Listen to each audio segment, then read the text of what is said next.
Hello and welcome to Football League World TV. I am Billy Mulley and today I'm joined by Ash Rose and also joined by Charlie Wise from the Talking Rangers YouTube channel for our QPR Fan Takeover Show. First of all, Ash, how are you doing? I'm good, Billy. Thank you very much for having me on. As we just said pre-show, I think we're looking forward to speaking positively and waxing lyrical about this current QPR team, which we haven't done much of in recent seasons. So, yeah, I'm looking forward to it.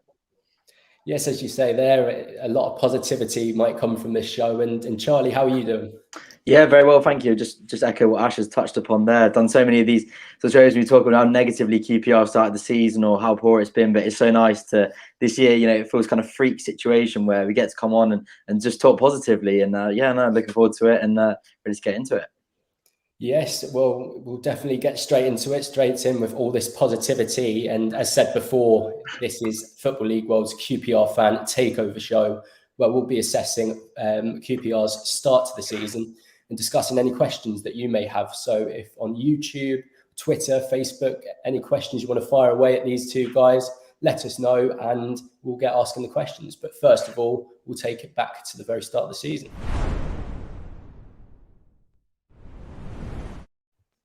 So going into the season, obviously QPR came off a good 2021. There was positivity around.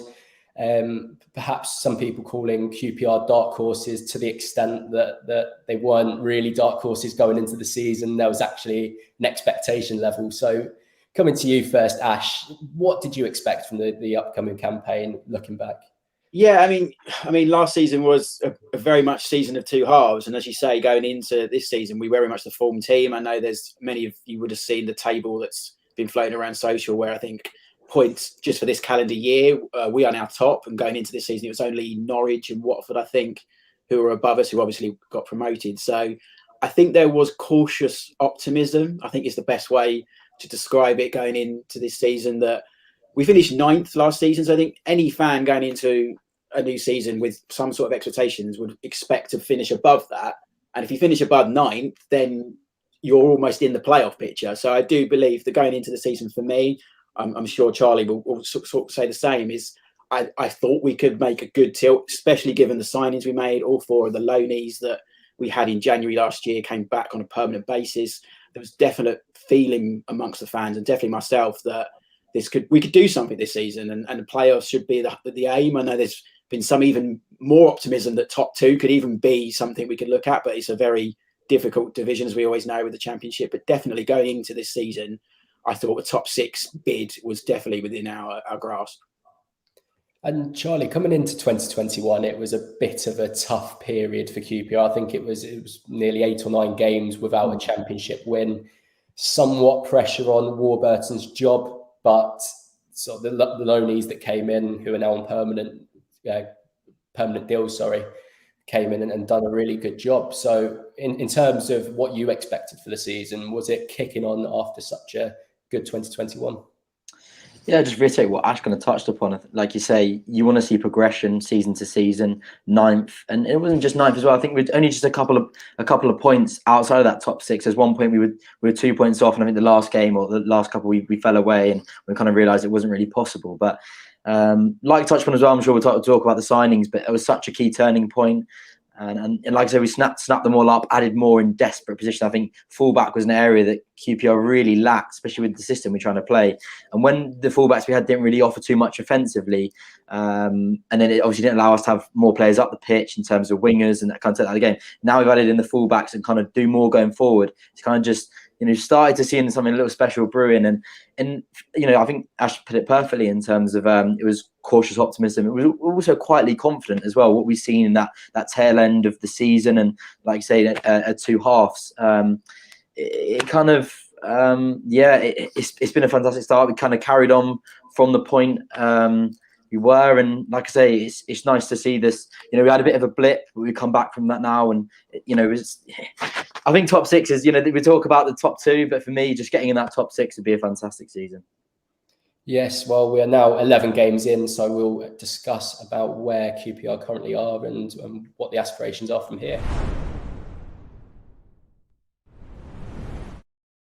So, as you've both alluded to there, top 6 was perhaps the ultimate objective. Top 2 maybe being a little bit ambitious, but definitely within the realms of possibility. So, 18 points after 11 games, winning 5, drawing 3 and losing 3. Is that the kind of start you expected? And is that sort of a good platform to build upon? Yeah, I mean, sorry to you, Ash. Yeah, I mean, I think we should be pleased. I think if anything, we possibly should have had a couple points more. I think we'll look at the Bristol City game as a massive disappointment because we dominated pretty much that whole game almost and got done with a sucker punch.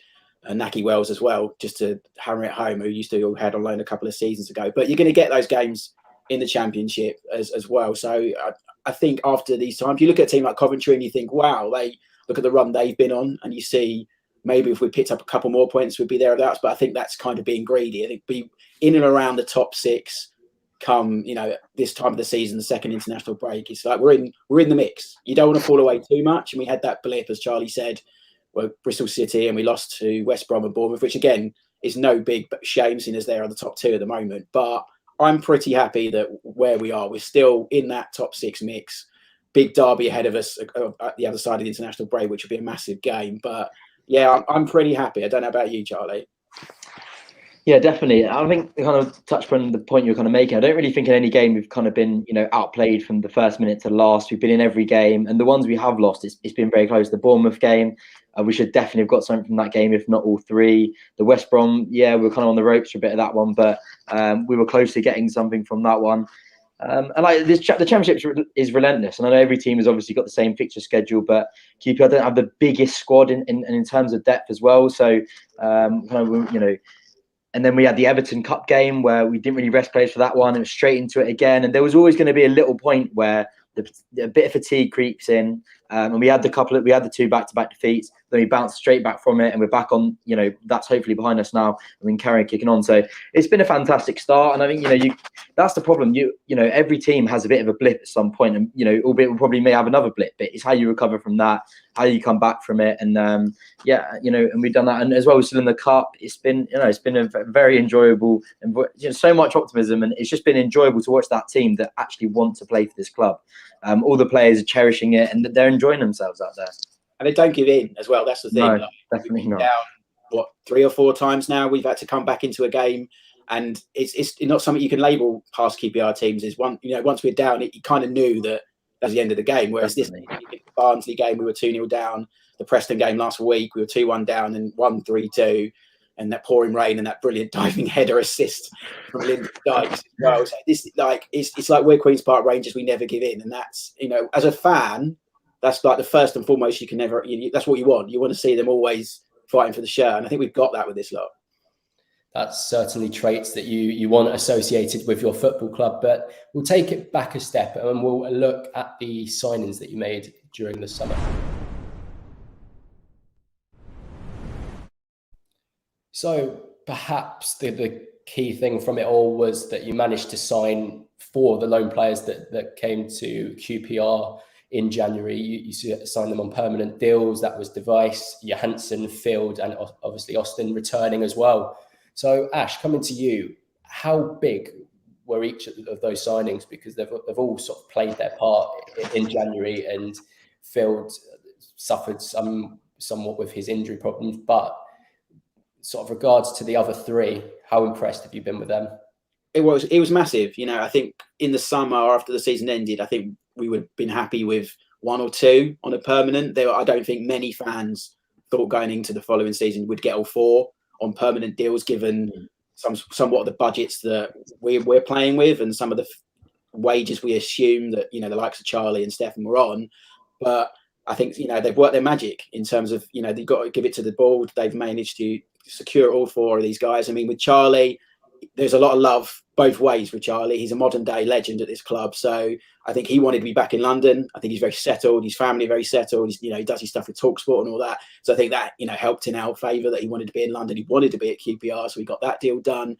I think the one we all didn't think would get over the line was Stefan Johansson. this is a guy who I'll say on his day, but maybe not even on his day, looking at on paper, he's one of the best midfielders in the Championship. He really is. He's a former Norwegian captain, and watching him play last season, I admit he went under my radar a little bit at Fulham, maybe because he was in and out of the team, but he was pretty much the glue that held that team together. All alone, he was like a spine down the centre of the team. And to get all 4 on permanent deals and then supplement them with the likes of Andre Gray and the others that we've brought in, Jimmy Dunn, who's come in and played his part this week as well, I think we're over the moon, and it can only mean good things, we hope. And Charlie, coming to you, one of the things you said was about the wing backs and them coming in and offering sort of more an attacking threat in Odebajo and McCallum. So how important have they been? Yeah, I think what they've brought to this side has been fantastic. I mean, even you got to throw some credit on the name of Lee Wallace. He's been fantastic, especially at the start of the season. And it took McCallum a couple of games to find his feet, but then he started to really flourish in the side. And like I mentioned, with that system, it's really important. Obviously QPR played before with Brasse, Samuel, and some great players out wide. And when you have the 5 at the back, you can't have wing back, you can't have wingers as well. So there's so much ownership on those fullbacks to get forward and become a threat and pin back their fullback or their wing back. So sorry, the opposition wing back or fullback. So yeah, there's they've been fantastic. Moses Odebajo started fantastically. Maybe at points is defensively a little bit to question, but at the same time, when you're playing 5 and you still got 3 good centre halves, there's a little bit of allocation for that. But like I say, the pace that was needed. I think Todd Kane, I mean, I could talk to you for a while about why Todd Kane didn't work at QPR and why I don't really think he's cut out for it. But Osman Kakai, he kind of struggled with a bit of consistency in a couple of areas, maybe creeping in. So from right back, we had quite a high important area that we needed to come in and sort of add some depth, and left back as well. Lee Wallace kind of took a while to find his feet. So now it's such an important position in that system, and we found 2 fantastic fullbacks to bring in for both. And QPR fans watching this, if you want to share your opinion on which signings have impressed you, maybe Charlie or Ash have said something you agree with, disagree with, feel free to get in contact with us and we'll read them out.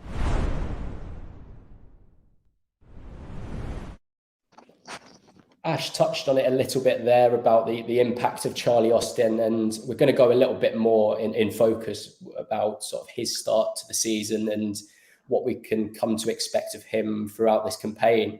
And coming to you first, Charlie, with Andre Gray coming in as well, do you find that there'll be quite a lot of rotation of the forwards this season? Do you feel that he's going to have to work very hard to cement his place in the starting lineup week in, week out?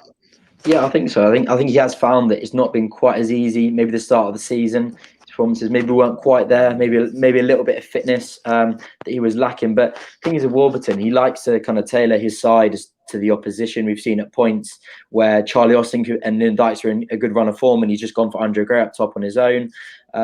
So there's a lot of flexibility, and I think Andre Gray was that last piece. We had Charlie Austin, who was kind of your clinical finisher. Lynn Dykes maybe a bit better on the ball, but not maybe the pace to get him behind. And then you got Andre Gray now as that man where he can play up front on his own, or he can play off someone. And like I said, that kind of pace we needed to kind of just another tool in the arsenal for trying to break down sides. So I think Charlie Austin will probably struggle for game time this year, and he won't get quite what he had when he came on loan last season. But I think it's a good 3, and it's a good position to be in, of course. And as well with how relentless this league is and fatigue, injuries will start to come into it.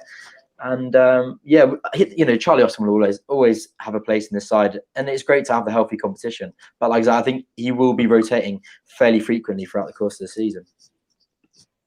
And a second signing that we'll go on to in more depth is Stefan Johansson. Ash, you've already had some very kind words to speak about Johansson, and we'll come back to you for this.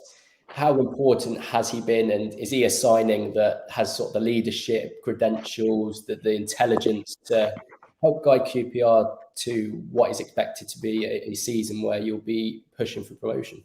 Yeah, I think so. I mean, for me, I think he was a bit of a statement signing for us and for Rangers, and to our intentions of keeping this squad together and making a full fist at what is improving on last season's position, wherever that's top 6 or top 2. I think he really was. As I said, Fulham fans have only got good things to say about him. I think the impact he had last season, both on the pitch and off the pitch, you hear Charlie Austin speak about him and how good he was for a team and for the club at the time. I think it was really important to get him in on a permanent deal. That being said, I don't think his form has been as good as last season. That's probably judging him on a higher level than we do with some of the other players. But again, it's a championship season. We know what a player he is. And I think when he comes back after the international break, I fully expect him to be much more in the groove. I think he had a couple of off games, and as usual, social network is a time when everyone gets on his back. But there is no doubt about it. We've got one of the classiest midfielders with one of the best songs, I might add, as well, in the championship right now. For anyone who doesn't know, it's to the tune of "She's Electric" by Oasis. But no, he's vitally important to the way we play. And vitally important to the squad. I think his experience around guys like Don Ball and Andre Dazelle, who's come in as well, I think he's invaluable to that team right now, and he'll play a massive part for us this season. And one player that operates in that midfield position, we spoke about him returning, but he's currently been sidelined for a while. That's Sam Field, and we've had a question in from Julius here. And I'll come to you, Charlie, with this one. How much do you think that you missed Sam Field, and do you think he slightly went under the radar last year? Yeah, quite possibly. Maybe he didn't quite get, the plaudits for his performances. He did play very well last season. There was a couple of, like every player, except coming to a new club, I think there were a couple of games where his performances weren't quite up to scratch. You take that with a pinch of salt. And, I think he did well in what he did last season. Nothing groundbreaking, but a good, solid player at this level, good combative midfielder that can drive with the ball also. And he is good with the ball at his feet. So, no, he is a great player. In terms of how much do we miss him? Of course, we miss him. We miss the depth. But I think one player that's kind of, you would have missed him more if Don Ball didn't really step up to the plate this season. I think Don Ball had a fairly, he struggled for form last season. When Sam Field came in, Don Ball dropped to the bench and kind of struggled to make an impact. But Dominic Ball this season, I think he's been one of the unsung heroes in that midfield. He has been fantastic. And like I say, he sort of plays, he's a very, very similar sort of skill set and ability to, in terms of what he does for the side and his sort of role is very similar to Sam Field. So with how well Don Ball's done, it's kind of allowed us to take the ownership of that role off Sam Field, and we've kind of filled the hole a little bit. But I'm sure when he comes back, he's going to be a crucial player for us. We'll move on next to a player that Charlie Austin has been raving about on TalkSport.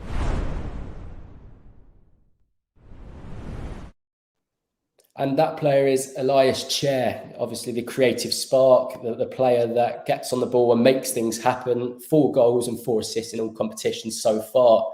Ash, I'll come to you. How influential is he? And is he a player that can continue creating the chances needed to sustain this early pressure? Yeah, I think so. When Chair's in full flow, as he's been in the last couple of games and in full form, he's a delight to watch. He had big shoes to fill when Eze left, and he was given the number 10 shirt and given that role of creative freedom, being one of the key creators. And like any player, it's taken him, I think, a little bit of time to get used to that role and own that role. But I think this season, and considering the last sort of couple of games, I really feel like he's finding his feet. He's built a brilliant partnership with Chris Willock, both on the pitch, and I think they're really good friends from what we hear off the pitch as well, which I think is, you can see that when they're playing, they really enjoy playing together. He's one of those players I always think he looks like he's playing football in the playground, which is a delight to watch. He will make mistakes, and we saw that in the West Brom game where he gave away possession which turned out to be the winning goal.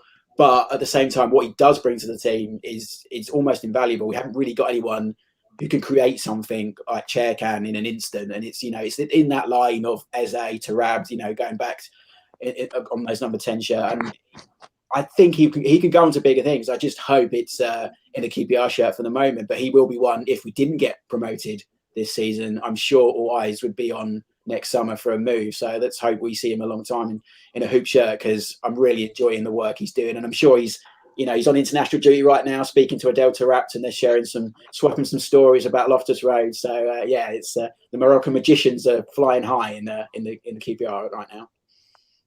And coming to you, Charlie, as Ash just said there, Chris Willock as well has been maybe not equally as influential, but they're near enough on par because they've both enjoyed good seasons so far. Does it sort of disrupt sort of the manager's plans when they're planning to play against QPR, when you have 2 players like them who are so influential? Because you can probably plan to nullify one, but when you've got Willock also providing that threat, how difficult is that for opposing managers? Yeah, I'm sure it's right, Ample. I wouldn't be wanting to fulfill their role when they're coming up against QPR, because it is quite strange to sort of play with two number 10s almost in that sort of system. But it works so infectiously well. I think Ash came onto it perfectly. It's not just how good they are individually; it's how interlinked they are. They're on the same wavelength. They always know where each other are. The movement, they're always swapping and changing. They are such a handful for any defence at this level, and even possibly higher. Chris Willock, I think, sometimes doesn't get the put. I think, and like we talked about how interlinked they are, they're not quite as good on their own in terms of when one's not playing, they're not quite as effective. So there's a big ownership of them both playing together. But Chris Willock, I think he's absolutely fantastic this year. For me, he hasn't quite got, Ilias Chair's got the 8 sorry, the 4 goals and 4 assists. I can't actually remember off the top of my head how many, Chris Willock's numbers, but I don't think it's quite to that level. But Chris Willock is phenomenal, and he's just improved every single game in a QPR shirt, and he looks absolutely fantastic. He's been asked to play in other positions as well, because he's played wing back. He's played wing back, yeah. He's a guy who's got talent, because he's got the ability to play in a number of positions as well. So I think he's someone that will just keep improving in hopefully in a QPR shirt as well. Definitely says a lot when the manager is trusting Chris Willock at left wing back, and he's still providing that threat from left wing back. So that's a very, very good trait to have. But we'll come on to our penultimate player that we'll focus on, and this is our first defender we'll talk about.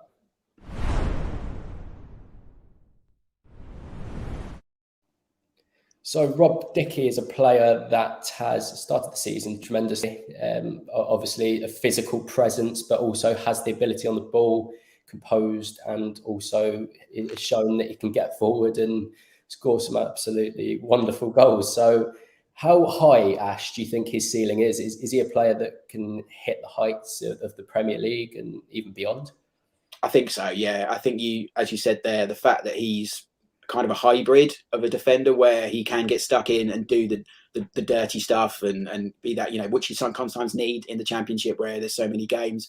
But at the same time, he is a ball playing defender. He can come out and command the area and come out his box and play into midfield and even shoot from ridiculous ranges and score goals.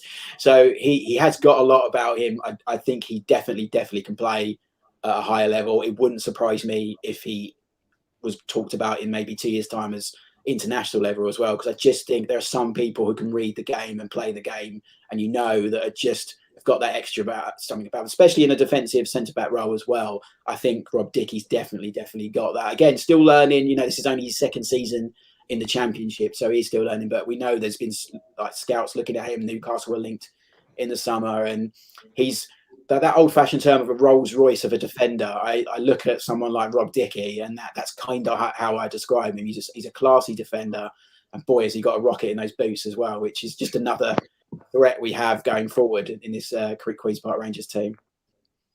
And Charlie, a player that plays alongside him, Johan Barbe, one of our journalists at Football League World yesterday, classed him as one of the most underrated players in the division. Is that something that you agree with? Does Dickie get a lot of the plaudits, but Barbe's there, obviously doing a very good job as well?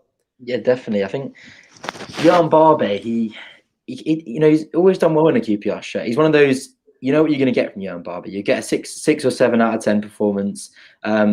Maybe last season and the year before, he had these sort of erratic moments where he'd lose concentration at points, kind of making mistakes, sometimes costly errors. But this season, he's completely eradicated that. And he's just gone up a gear this season. He's, so consistent. I've never seen, look after himself so well. I think he's played, I saw a stat the other day, I think it was our last 50 odd games. He's not missed a game for so long. He's just a classy professional. And, Rob Dickie gets the headlines for smashing him from 50 yards, but Johan Barbe is fantastic, the ball at his feet as well. He's been put out at left back at times and bombing up and down that left wing. But yeah, he's so reliable now at the back for us. And again, one of the first names on the team sheet. Yeah, of course, Rob Dickie will grab the headlines, but Johan Barbe, like you say, a very underrated player at this level. And he's really flourished this side, and he's been really important for us. The last player we'll focus on is in goal. So Seny Dieng, he's a player that's been linked with a move to Sheffield United, sort of fresh links as well. is he a player that you find integral to the starting lineup? And if he was to depart, would it leave a glaring void, or do you think that you have options that could come in and do a similar job? I think so. Yeah, I think Senny is a strange one, isn't he, Charlie? Like, he came out of nowhere. He was third choice, maybe even fourth choice for a long time at Rangers. And we had, we had Joe Lumley, Liam Kelly came down from Scotland. Joe was very well liked and loved at this club because he'd been here for so long. But he gave him a chance, Warburton, and he's been phenomenal. I think last season, one of the best goalkeepers in the Championship, and he's continued that this season. There's been a couple of errors we've seen him recently, but he's a very, very good goalkeeper, and another one I think could go up a level. I wasn't surprised that Sheffield United were linked with him over the summer. They lost Aaron Ramsdale, so I was thinking, were we going to see the departure of Semi? And he's one of those players you think if we didn't go up this season, there will be continued rumours about him. But he's a great shot stopper, probably one of the most commanding goalkeepers of their era we've had, probably since Alex Smithies a few seasons back. He was another very good goalkeeper. So yeah, it would leave a big hole if he left. Jordan Archer's come in, but very much as a number two. I don't think there's any visions of him being a number one right now. So I think Semi has got that place, and if we can get him back to the consistent form of last season, we've got one of the best goalies in the league. And Charlie, just coming back to Seny Dieng there, Ash there, as I said, he's sort of shot stopping abilities, his ability to command the area, it makes him the keeper he is. What about in possession? Is he reliable? Is he composed? Do you think that's another sort of trait that he has in his locker? Yeah, I think, that side doesn't get talked about too much. In a Warburton side, with how we like to play, it is important. He's got to be comfortable with the ball at his feet. And one thing as well that I don't think you mentioned too much recently is at points when, we talked about how commanding he is from a corner, he'll come and catch that ball, but he's straight away looking for the options. We normally have Ilias Chair and Chris Willock both waiting on the halfway line, ready from a corner, and his goal. Sorry, I can't even think of the names. His distribution straight out from his hands, straight into the feet, and we're straight on the attack, straight from the off, and that's something doesn't get mentioned too much. He's comfortable receiving the ball in in risky areas, and he's also very good at picking out players, long distance, short distance. So it's always going to be an important skill set for a Mark Warburton goalkeeper, and he flourishes in that department. Of course, any QPR fans, if you want to continue sending your questions and your comments in, we've got a couple stored up for near the end. But for now, we'll go on to the expectations as the season keeps going on. So we've got a comment here. I just have to find it because we've actually had quite a few today for the QPR show, which is, credit to you both. And this is what we've been sent by Harry. Do you think that QPR have a genuine shot of automatic promotion? Go on, Charlie. Look, in this league, anything's possible. And the thing is, I think the top six is so open this year. I genuinely think it's probably about 10 sides that could get into it. The top two, you're probably looking at Fulham, West Brom, Bournemouth. I think they're probably the sides that got the most chance. I wouldn't write it off, but like I say, I'd just be happy with the top six personally. Each side is always going to have a bit of a blip, and it's going to, how long does that blip go on for? What effect does it have? So, sometimes one of those can come crashing down, and it leaves, a gap over there for someone to exploit. But I'm not going to get too carried away from the thought of automatic promotion. I'll happily battle for top six from my perspective anyway. I think going through the playoffs is I remember when we lost the playoff final in 2003 to Cardiff. It's not a nice thing to lose a playoff final. So that is always in the back of my mind that, yes, of course, automatic promotion is the easier in terms of emotionally a way to get promoted. But I think it's within us, especially if we stay pretty injury free. But I'm like Charlie, I think you have to focus on a top six place, because I think that's probably where we're going to be about come May. And a second comment that we've got here is from Sam Kelly. What is your best current Rangers lineup? And to be fair, that ties in with the next question, which is in regards to when Championship football actually gets back underway after this international break, because it's Fulham up. So in regards to that, how would you line up? I think it's the front two or front one where, because I think most of it, if we're playing the system that Mark Warburton likes to play, they pretty much, they pick themselves. Where with Den in goal, you have the three centre backs, which Jimmy Dunn's been brilliant, but I think if we're all going to pick our first three, it's going to be Device, Dickie, and Barbe. If Wallace was fit, you put Wallace and Adam Deja on the other side, Don Ball, Chair, Willock, and then it's who you decide what is going to be the most effective against the Fulham side, where we put Andre Gray and Lyndon Dykes in there, whether you think Charlie's experience would be better.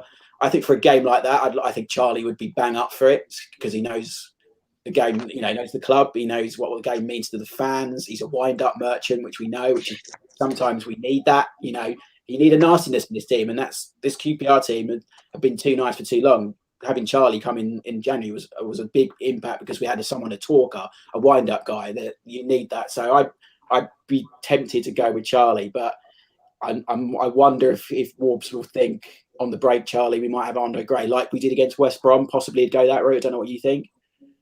See, I'm gonna, I'm conscious of both things you've made. That I think I'd start Lyndon Dykes. I think Lyndon Dykes in such a rich vein of form.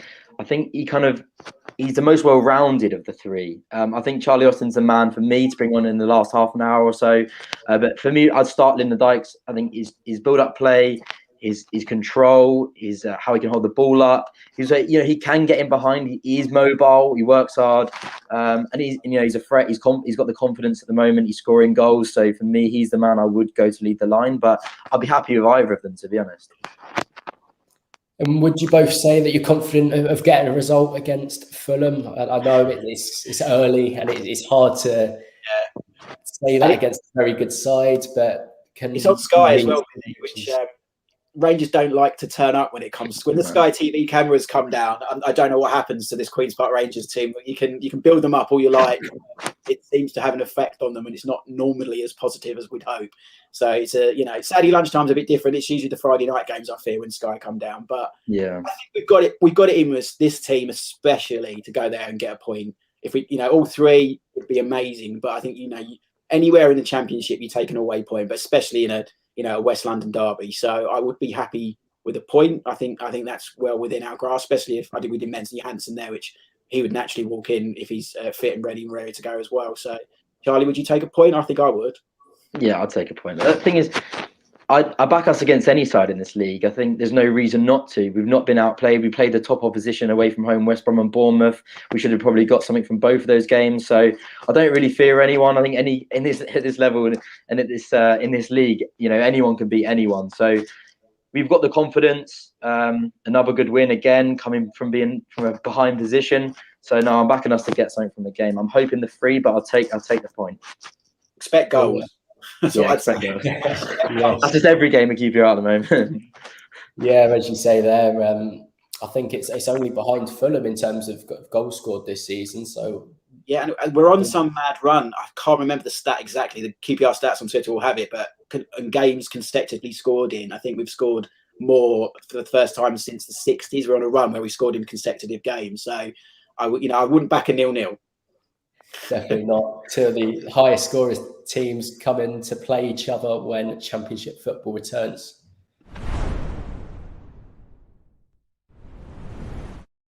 Well, that's all we have time for today. A big thank you to both of you today, Ash and Charlie, and we'll see if the R's can sustain this early form into the rest of the season. Also, don't forget to subscribe to Football League World TV on YouTube and share us on other social platforms. But until then, goodbye.